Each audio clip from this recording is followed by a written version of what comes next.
Storybook Land. My name is, I'll be your captain and storyteller aboard Cinderella. For your safety, please remain seated with your hands, arms, and legs inside the boat and away from the water. Thank you and enjoy the ride.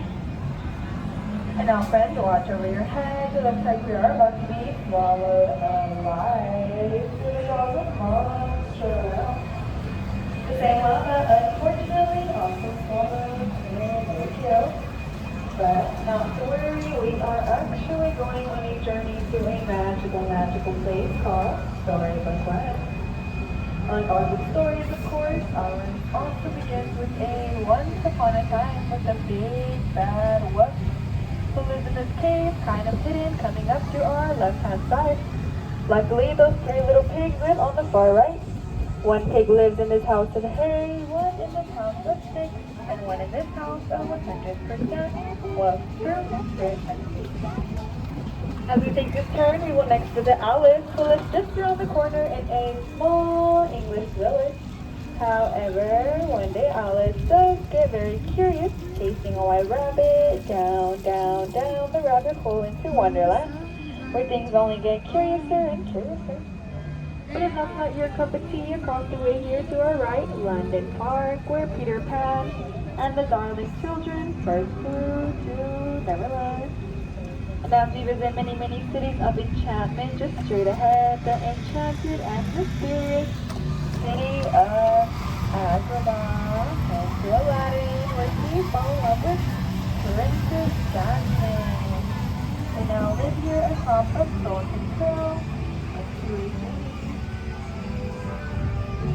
a fun fact, if we all look above our heads, these golden twinkling arches are the same arches that Aladdin and Princess Jasmine soared under and over on their magic carpet as they headed to a whole new world.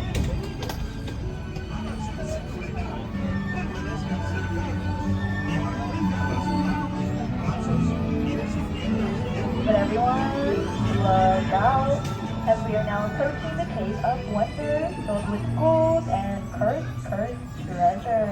Legend does have it, if one of you is brave enough to reach and rub that golden lamp, a genie will come out. Everyone make a wish and see if it does come true.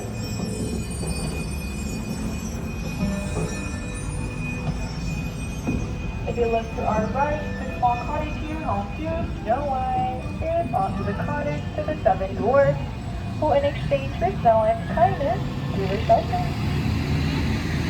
And across Snow White lives her neighbor, Princess Cinderella, who did not make it back home from the bomb midnight, so her carriage was turned back into a pumpkin.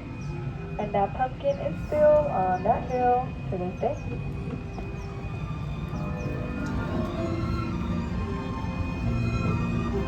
Also coming up to our left-hand side, these hills and hills of quilted flowers were created and inspired by the 1933 Silly Symphony cartoon, Lullaby Land. And in case anyone was wondering, yes, all of these plants here are 100% real. Thanks to one of our good friends, Tinkerbell, and her pixie dust, these plants will never have to go.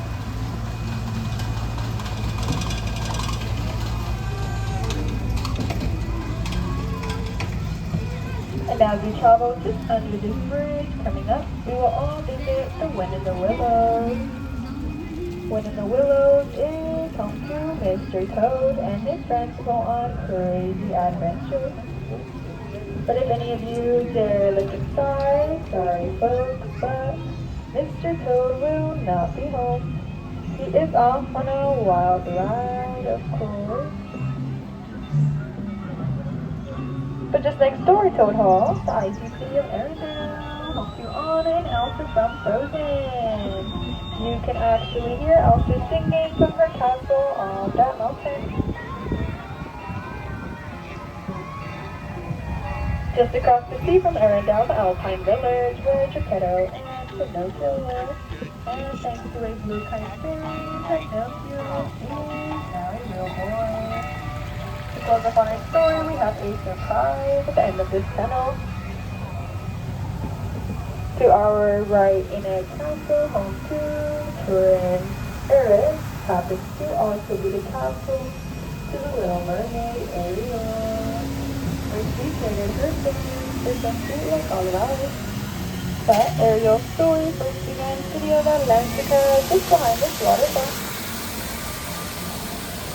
And like Ariel's story, our story has also come to an end with a happily ever after. Thank you for joining, friends. As we approach the dock, please remain seated with your hands arms, fingers and legs inside the boat.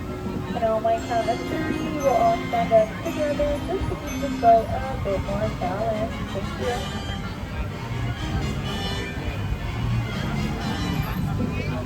Like, no, the hat, or no, I have the boat. Can't do it. He's like, even this side I can't do it. Come on.